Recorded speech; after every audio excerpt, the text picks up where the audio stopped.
Assalamualaikum warahmatullahi wabarakatuh. Alhamdulillahi rabbil alamin. Wassalatu wassalamu ala sayyidil anbiya'i wal mursalin wa ala alihi wa ashabihi wa man tabi'ahum bi ihsanin ila yaumiddin. Amma ba'd. Fana'udzu billahi min syururi anfusina wa min sayyiati a'malina. May yahdihillahu fala mudilla lahu wa may yudlilhu fala hadiya lahu.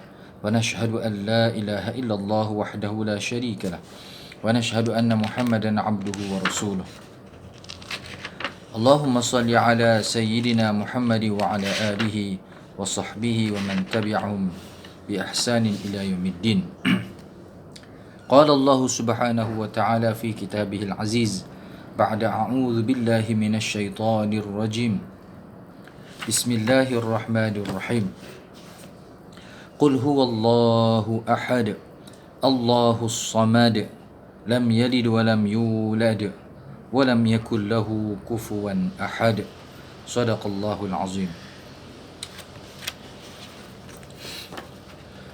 Alhamdulillah, syukur pada Allah Subhanahu Wa Taala yang telah mengurniakan kepada kita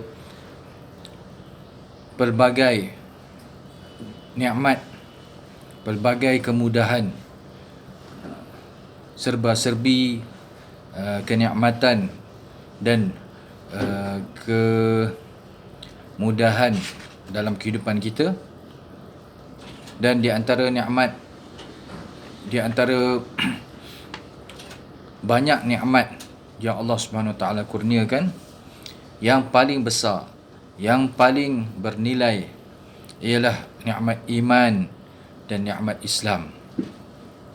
Begitu juga dengan nikmat hidayah, taufik dan hidayah yang dikurniakan oleh Allah Subhanahu Wa Taala kepada orang-orang beriman untuk beribadah kepada Allah, mentaati perintah Allah, meninggalkan larangan Allah, merupakan sebesar-besar nikmat. Adapun kenikmatan dunia, adapun harta benda dunia, adapun kesenangan dunia dikurniakan, diberikan kepada sesiapa sahaja di kalangan manusia, di kalangan hamba Allah Ta'ala. Sesungguhnya Allah Ta'ala akan kurniakan dunia ini, akan bagi dunia ini kepada orang yang Allah Ta'ala suka dan orang yang Allah Ta'ala tidak suka. Tetapi akhirat, agama, hanya dikurniakan oleh Allah Subhanahu Wa Ta'ala kepada orang yang Allah Ta'ala kasihi sahaja, orang yang Allah Ta'ala rahmati sahaja. Jadi bersyukurlah pada Allah Subhanahu Wa Taala di atas kurniaan agama, di atas kurniaan taufik dan hidayah daripada Allah. InsyaAllah pada rakaman kali ini kita akan sambung lagi pengajian dan juga muzakarah daripada kitab yang berkaitan dengan tauhid, sebagaimana yang telah saya bacakan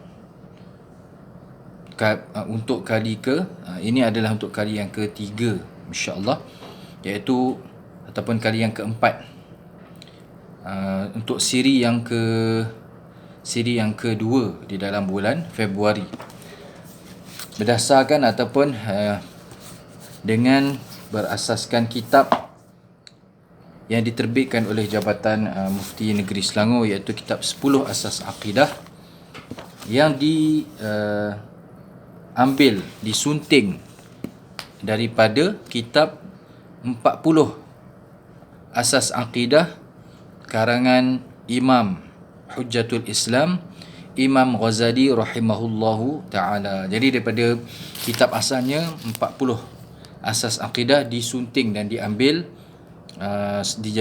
diambil dan disusun sebanyak 10 asas sahaja dimuatkan dalam kitab yang ringkas ini untuk pembacaan para asatizah kepada para jemaah, supaya menjadi asas kepada akidah setiap umat Islam, khususnya di jemaah-jemaah di negeri Selangor. InsyaAllah, mudah-mudahan dengan kita mempelajari akidah, memperbaharui iman, Muzakarah mengenai iman iaitu kita mendengar, kita akan sampaikan kepada saudara mara kita, anak-anak kita, adik-beradik kita berkenaan dengan iman, berkenaan dengan kehebatan kekuasaan Allah Subhanahu Wa Taala, berkenaan dengan sifat-sifat Allah Subhanahu Wa Taala yang maha tinggi, yang maha suci, yang merangkumi semua ciptaan-ciptaannya. Mudah-mudahan kita mendapat manfaat yang besar daripada muzakarah berkenaan dengan tauhid ini. Kerana tujuan kita belajar tauhid, di mana belajar tauhid, belajar akidah ini juga merupakan salah satu daripada cabangan fiqh sebenarnya. Fiqhu yang dipanggil sebagai fiqh yang disebut kalau Imam Abu Hanifah rahimahullah ta'ala menyebut sebagai fiqhul akbar, al-fiqhul akbar, iaitu yang berbicara tentang tauhid, tentang iman, bagaimana kita memperbaharui, bagaimana kita muzakarah iman kita kepada Allah Subhanahu Wa Taala, rukun iman yang 6, di mana ini adalah fardu ain sebenarnya. Belajar tentang asas-asas tauhid ini merupakan fardu ain kepada setiap orang Islam. Pada pengajian yang lalu telah pun dibacakan tentang asas yang pertama, iaitu berkenaan dengan zat Allah Subhanahu Wa Taala yang Maha Esa, Maha Tunggal, Maha Satu, Maha Suci daripada segala kekurangan, sebagaimana yang disebutkan, sebagaimana yang Allah Subhanahu Wa Taala telah wahyukan kepada baginda Rasulullah sallallahu alaihi wasallam surah Qul huwallahu ahad, di mana isi kandungannya merupakan tauhid kepada Allah Subhanahu Wa Taala, menyucikan Allah Subhanahu Wa Taala daripada segala sifat-sifat kekurangan. Tidak ada satu pun sifat makhluk yang menyamai Allah Subhanahu Wa Taala. Tidak ada satu makhluk pun yang walam yakul lahu kufuwan ahad. Tidak ada satu makhluk pun yang sama dari apa sahaja segi. Sama ada daripada segi sifat, dari segi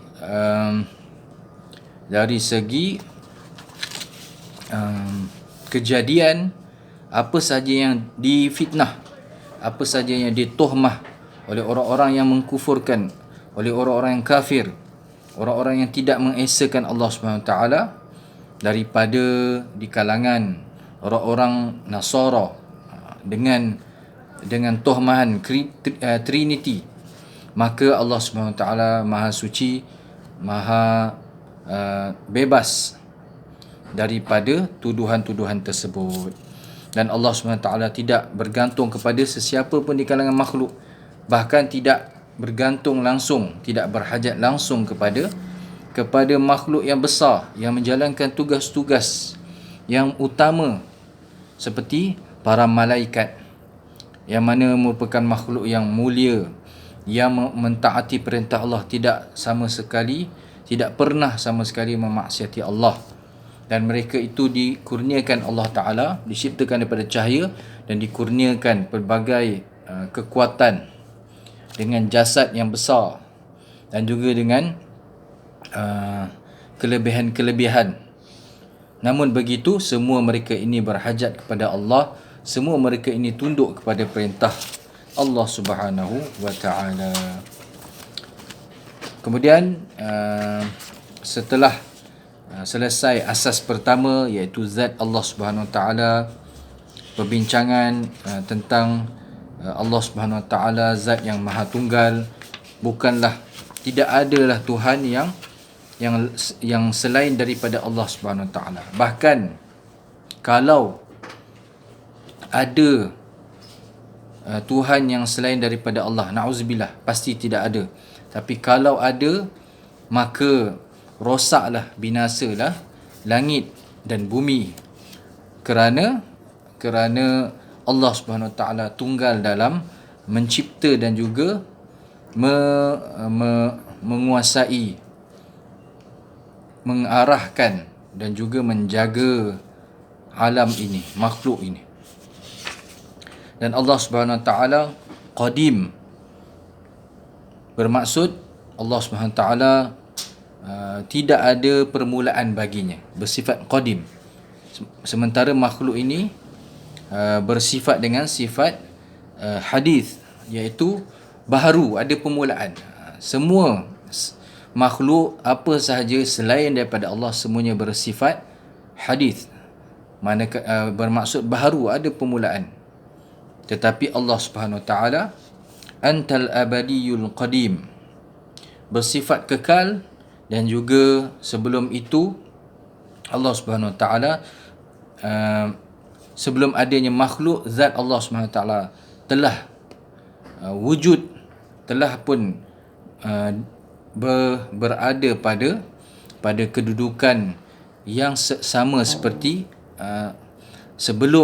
selepas Allah Ta'ala ciptakan makhluk. Mana sebelum makhluk ini diciptakan, selepas makhluk diciptakan, bahkan selepas nanti makhluk akan dibinasakan pada hari kiamat, kemudian dibangkitkan semula, kedudukan darjat Allah Subhanahu Wa Taala tetap tidak ada perubahan, tetap tidak ada sebarang pengurangan,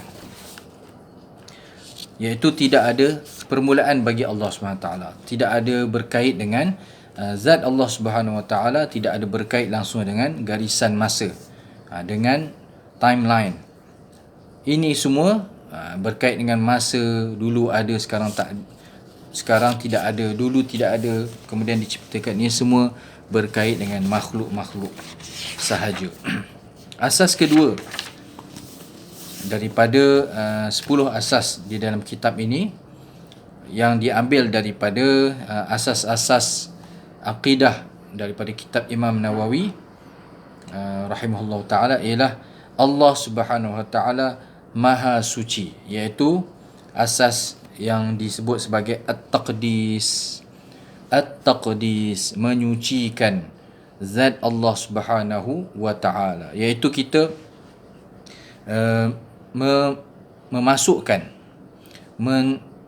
memantapkan, menancapkan di dalam akidah kita satu asas bahawa Allah Subhanahu Wa Taala ini maha suci daripada segala kekurangan, maha suci daripada segala persamaan dengan makhluk.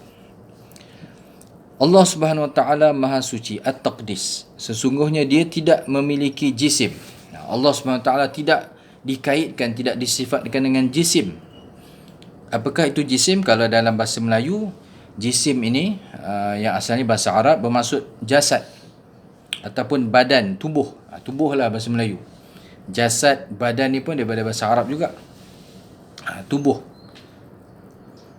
Ataupun di dalam kitab Mawsu'ah Mustalahat At-Tasawuf, maksud jisim ini ialah sesuatu yang terbina, yang tersusun daripada juzuk-juzuk, mana gabungan daripada bahagian,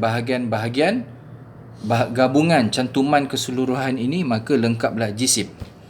Maka Allah SWT maha suci, maha terpelihara daripada berkait dengan jisim, tak berhajat kepada jisim. Ataupun kita tidak sifatkan, kita tidak fikirkan, kita tidak bincangkan berkenaan dengan jisim ini pada zat Allah Subhanahu Wa Taala. Berbeza dengan makhluk, berbeza dengan kita manusia, berbeza dengan makhluk lain, berbeza dengan sekalian makhluk. Mana kita sesama makhluk pasti ada jisimnya, walaupun berbeza sifat, berbeza juzuk-juzuk jisim. Contoh seperti kita yang diciptakan daripada tanah, sesama manusia samalah. Tapi kalau dengan makhluk lain seperti jin yang diciptakan daripada api, pastilah berbeza.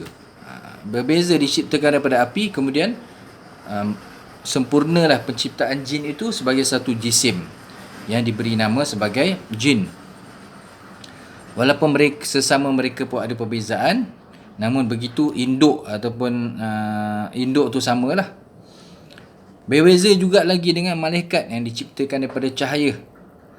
Bagaimana keseluruhan jisim malaikat itu yang kita tahu, yang sampai khabarnya berkenaan dengan malaikat, mereka itu besar.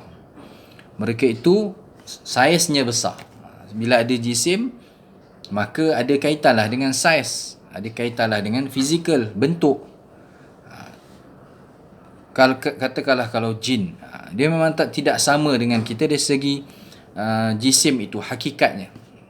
Kalau kita di dunia ini, kalau di satu padang itu penuh dengan orang, katakan 10 orang duduk di satu padang, maka padang itu penuh. Tetapi kalau jin berbeza, mungkin dengan bilangan yang banyak tetapi duduk di satu tempat. Contoh kalau di dunia ini mereka duduk di lautan, tetapi tidak sama cara keadaan mereka memenuhkan ataupun duduk di lautan ataupun dalam hutan itu, ataupun dalam tempat-tempat yang mereka duduk itu tak sama macam manusia. Bahkan kita pun memang tidak nampak mereka. Baik. Sesungguhnya dia, Allah Subhanahu Wa Taala, tidak memiliki jisim yang dapat digambarkan. Bila kata ada jisim, memang tergambarlah. Walaupun gambaran itu tak tepat. Contoh, apabila terlintas di dalam fikiran kita berkenaan dengan jisim malaikat, yang disebut sebagai besar, ada sayap. Disebutkan ada ajnihah, sayap-sayap malaikat. Malaikat Jibril AS mempunyai 300 sayap. Satu sayap dibukakan memenuhi timur ke barat, iaitu satu sayap pun dah besar. Dan para malaikat ni membentangkan sayap-sayapnya kerana redha kepada penuntut-penuntut ilmu. Lalu penuntut ilmu berjalan di atas sayap-sayap malaikat. Jadi mungkin terbayang, terlintas. Walaupun tidak tepat, namun pastilah ada gambaran, memang ada bentuk sayap malaikat tu macam mana. Ataupun cuba kita lihat pada, ini semua cerita berkenaan dengan makhluk. Sebab makhluk saja yang memiliki jisim, jirim, ataupun tubuh. Kalau kita manusia tubuh lah, binatang pun tubuh. Ataupun kita pergi kepada makhluk lain, contohnya makhluk yang kecil-kecil, seperti kuman ataupun virus, yang mana mungkin tak nampak tapi sebenarnya ada. Memang dia tu ada jisim, dia ada bahagian-bahagian tubuh badan dia. Contoh seperti kuman, yang mana bila dengan mata kasar tak nampak, tapi bila dilihat dengan mikroskop, diperbesarkan beribu-ribu kali ganda, maka nampak dia ada jisim dan dia ada bahagian dia. Mungkin katakanlah dia ada kaki, ada tangan. Maka dia tidak sama dengan manusia, tak sama dengan binatang lain, tapi tetap adanya tangan tu. Katakan malaikat ada sayap, maka dia tetap ada sayap walaupun beza dengan sayap-sayap binatang lain. Namun begitu, ini semua cerita ini berkenaan dengan jisim, berkenaan tubuh, jasad ini hanya berkisar ataupun berkait dengan makhluk sahaja. Adapun dengan zat Allah Subhanahu Wa Taala, Maha Suci Allah daripada berkaitan dengan, ada kaitan dengan jisim dan tubuh ini. Kerana asasnya kita lihat, asasnya apa saja perbincangan. Kalau tuan-tuan dan puan-puan mungkin akan buka mana-mana video berkenaan dengan sifat Allah Ta'ala, berkenaan dengan zat Allah Subhanahu Wa Ta'ala, berkenaan dengan sifat Allah Ta'ala. Allah Ta'ala maha melihat, maha mendengar, maha mengetahui. Itu sifat. Tapi bila bincang berkenaan dengan zat Allah, sebagaimana yang datang dalam Al-Quran, warid dalam Al-Quran, adanya menyebut tentang yad.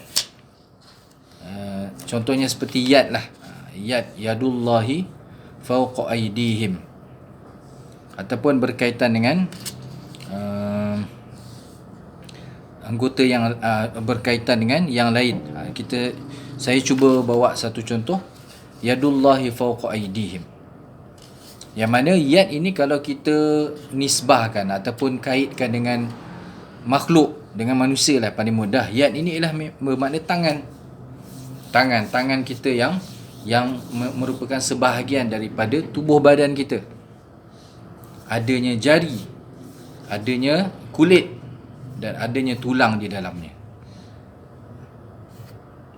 Tetapi apabila dinisbahkan pada zat Allah Subhanahu Wa Taala, yadullahi fawqa aydihim, maknanya di atas tangan mereka manusia ya. Tetapi bila nak dinisbahkan kepada Allah Subhanahu Wa Taala, maka ia tidak boleh dan tidak dapat difahami dengan akal kita, dengan lintasan fikiran kita, dengan waham kita, ataupun dengan tasawur kita, imajinasi kita. Kerana imajinasi, waham, sangkaan kita ni, khayalan kita ni semuanya makhluk, tidak akan dapat sampai pada zat Allah Subhanahu Wa Taala. Tapi kalau penciptaan makhluk, walaupun tak betul, tak tepat, sebagaimana kita terfikirkan berkenaan dengan penciptaan jisim malaikat, namun begitu memang malaikat mempunyai jisim, kerana malaikat ini makhluk. Maka dan sesungguhnya dan dia tidak memiliki jauhar. Tadi Allah Ta'ala tidak memiliki jisim, dan Allah Subhanahu Wa Ta'ala tidak mempunyai jauhar. Jauhar ini maksudnya sesuatu yang boleh berdiri dengan sendiri dan mempunyai had dan ukuran tertentu. Jadi na'udzubillah, Allah Ta'ala maha suci dan tidak berkait dengan dua ini, iaitu jisim dan juga jauhar. Selain daripada Allah Subhanahu Wa Ta'ala, di kalangan makhluk semuanya ada jisimnya, ada jauharnya. Dan sesungguhnya Allah tidak serupa dengan benda-benda yang berjisim, tidak mempunyai ukuran tertentu dan tidak boleh dibahagikan kepada bahagian-bahagian tertentu. Sesungguhnya Allah Subhanahu Wa Ta'ala bukanlah jauhar dan yang dapat ditempatkan padanya segala jenis jauhar, dan dia bukanlah arad. Arad ni apa maksudnya? Sifat yang mendatang, yang dapat ditempatkan padanya segala jenis arad. Arad ni kalau dalam bahasa Arab bermaksud sifat ataupun benda yang datang pada zat, pada jisim. Contoh seperti kita semua manusia ini memiliki tubuh jisim yang ada perbezaan ataupun yang duduk pada diri kita ini ialah arad, sifat-sifatnya. Tinggi, rendah, besar, kecil, gelap, cerah dan sebagainya. Itu pun Allah Subhanahu Wa Ta'ala maha suci daripadanya. Jadi bagaimana dengan seperti dalam Al-Quran, ayat yang berbunyi yadullah, yad Allah. Ada ulama telah memberikan panduan, iaitu kita kena pertama sekali kita kena beriman kepada Allah Subhanahu Wa Ta'ala, beriman terhadap apa sahaja yang datang dalam Al-Quran dan juga hadis Rasulullah sallallahu alaihi wasallam. Beriman dengan ayat-ayat Allah Ta'ala dalam Al-Quran,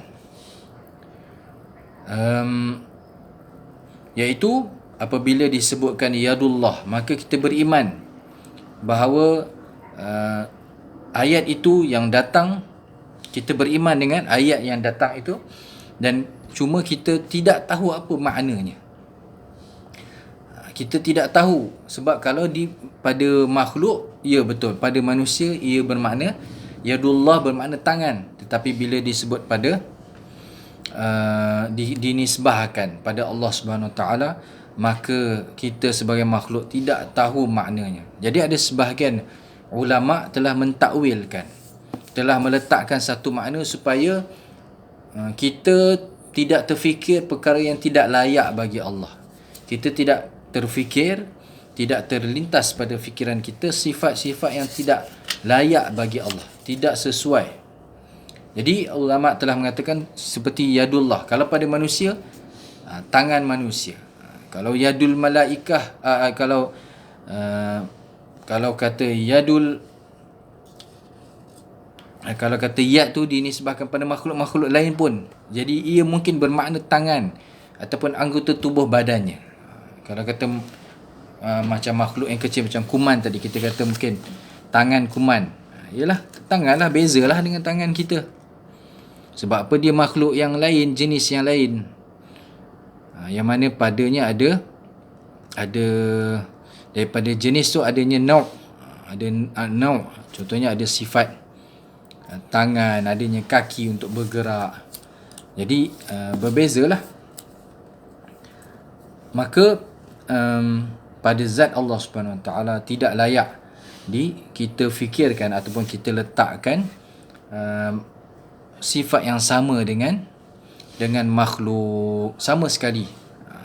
Jadi untuk itu sebahagian ulama yang dipanggil sebagai ulama mutaakhirin, mereka meletakkan makna supaya kita tenang, fikiran kita tu tenang, tidak tersasar daripada akidah yang salah, daripada fikiran yang salah, iaitu dengan diletakkan Allah Subhanahu Wa Taala, yadullah bermaksud kuasa Allah Subhanahu Wa Taala, yang pastinya Allah Subhanahu Wa Taala memiliki kekuasaan yang merangkumi, mencakupi, mengatasi semua makhluknya, dan tidak ada satu makhluk pun yang dapat mengatasi kekuasaan Allah Subhanahu Wa Taala. Allah Subhanahu Wa Taala tidak berhajat kepada mana-mana sebab untuk membantu hamba-Nya, untuk mengalahkan musuh-musuhnya. Allah Subhanahu Wa Taala tidak berhajat kepada tentera. Allah Subhanahu Wa Taala tidak berhajat kepada senjata. Allah Subhanahu Wa Taala tidak berhajat kepada racun ataupun sebab-sebab bahaya untuk memberi mudarat, dan juga tidak berhajat kepada ubat, sebab-sebab yang menyebabkan asbab kesihatan, asbab kebaikan untuk memberikan manfaat. Allah Subhanahu Wa Taala berkuasa mutlak. Kalau di kalangan manusia, bila kata berkuasa, secara majazi sahaja, secara kiasan sahaja, bukan maksud berkuasa penuh. Begitulah apabila kita ulama memahamkan makna yadullahi fawqa aydihim, kuasa Allah Subhanahu Wa Taala mengatasi ataupun di atas tangan-tangan mereka, maka dengan itu lebih selamat.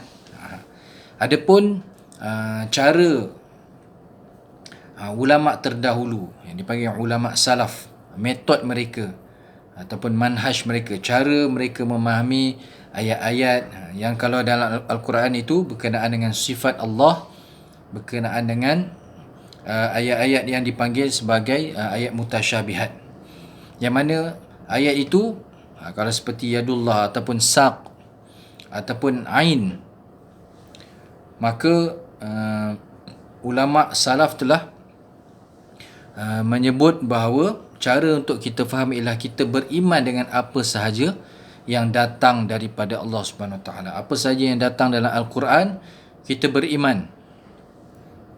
Namun begitu, yang perlu kita jaga, yang perlu kita jadikan asas ialah Allah Subhanahu Wa Taala laisa kamitslihi syai'. Tidak ada sesuatu pun yang serupa dengannya. Maknanya ada batasan, tanzih, batasan menyucikan Allah daripada sifat-sifat persamaan dengan makhluk, daripada sifat-sifat kekurangan.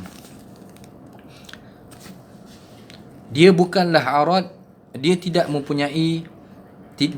menyerupai, bahkan dia tidak menyerupai dengan sesuatu apa pun kewujudan, dan tidak ada sesuatu pun daripada kewujudan, iaitu makhluk, yang dapat menyerupainya.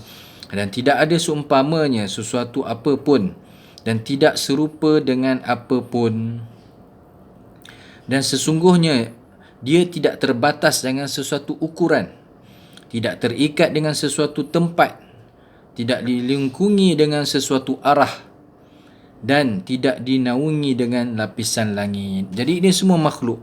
Arah tu pun makhluk, kedudukan pun makhluk, ukuran pun makhluk. Maka Allah Subhanahu Wa Taala Maha Suci daripada perkara-perkara ini. Inilah kesempurnaan. Inilah sucinya zat Allah Subhanahu Wa Taala daripada makhluk. Berbeza zat Allah Subhanahu Wa Taala daripada sekalian makhluk.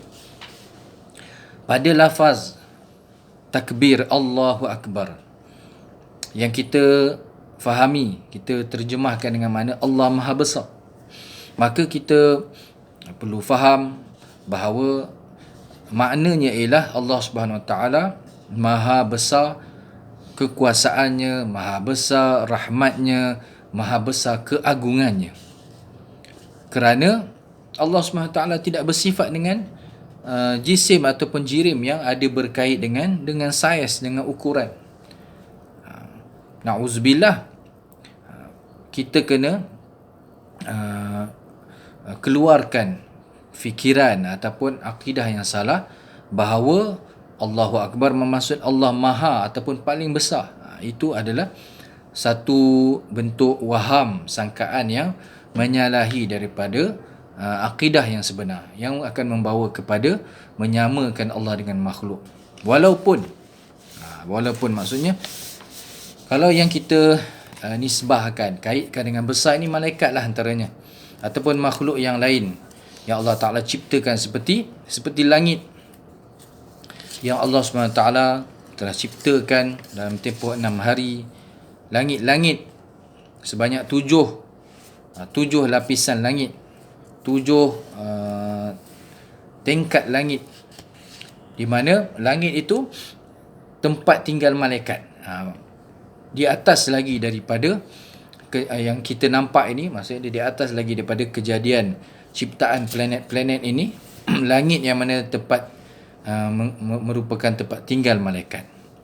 Di langit-langit itulah telah sampainya baginda Rasulullah sallallahu alaihi wasallam pada peristiwa Isra' Mi'raj. Dan di langit itulah tempat tinggalnya ruh para nabi alaihi wassalatu wassalam. Dan ke langit itulah naiknya ruh-ruh orang-orang beriman.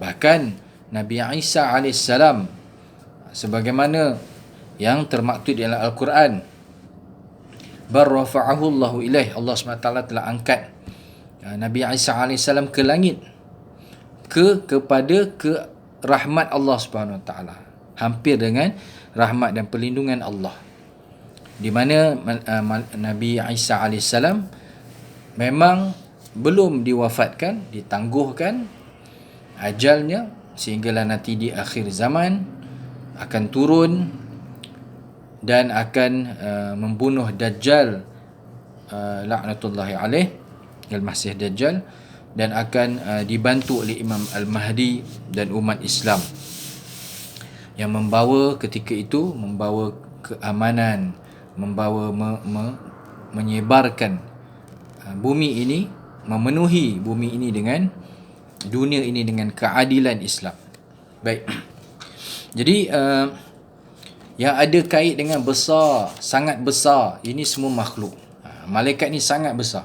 Malaikat Jibril alaihissalam yang begitu besar, yang tugasnya membawa wahyu, pernah menunjukkan rupa asalnya, jasad, pernah menunjukkan jisim, tubuh asalnya kepada baginda Rasulullah sallallahu alaihi wasallam. Namun oleh kerana besar, terlalu besar, maka dia penuh memenuhi langit, memenuhi pandangan Rasulullah, kerana memang ciptaannya besar. Namun begitu tidak dikaitkan dengan Allah Subhanahu Wa Taala saiz besar ataupun ukuran yang besar. Na'udzubillah min zalim. Jadi perlu juga difahamkan kepada anak-anak, kepada keluarga, bahawa maksud besar itu bukanlah bermaksud saiz yang besar, namun besar keagungan, besarnya darjat yang tidak ada kaitan dengan saiz fizikal, tidak ada kaitan dengan jisim, kerana maha suci Allah Subhanahu Wa Taala daripada perkara itu, jisim, jirim, tubuh ukuran, bahkan tempat dan juga arah.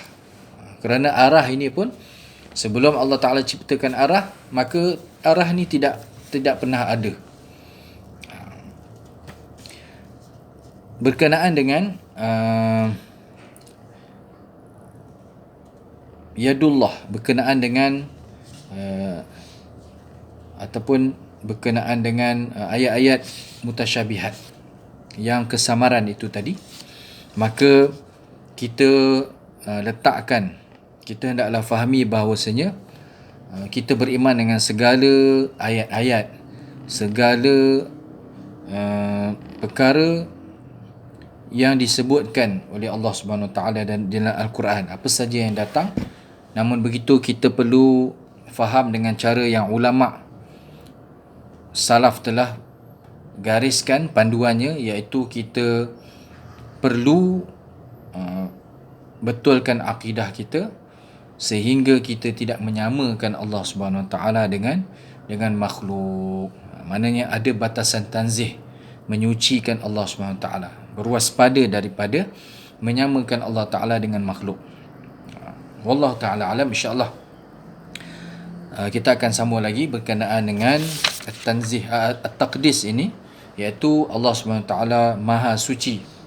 Bagaimana kita membetulkan, bagaimana kita menyucikan, membetulkan, membersihkan akidah kita dengan asas yang kedua ini, iaitu asas at-taqdis, menyucikan Allah Subhanahu Wa Taala daripada segala persamaan dengan makhluk. Sama ada persamaan itu terlintas di dalam fikiran makhluk. Bila terlintas, maka pastilah ianya tidak betul. Ia tidak sama sekali boleh difikirkan. Zat Allah Subhanahu Wa Taala sama sekali tidak dapat tidak dapat difikirkan oleh fikiran kita, tidak boleh dibayangkan oleh kepala kita ni, oleh akal kita. Wallahu ta'ala alam. Semoga Allah SWT mengurniakan kepada kita iman yang diterima, mengurniakan kepada kita taufik dengan hidayah untuk memperbaharui iman, sehingga iman itu diterima oleh Allah SWT, iman yang akan menyelamatkan kita daripada di akhirat kelak, menyelamatkan daripada azab Allah Subhanahu Wa Taala. Wallahu alam. Wabillahi taufiq wal hidayah. Assalamualaikum warahmatullahi wabarakatuh.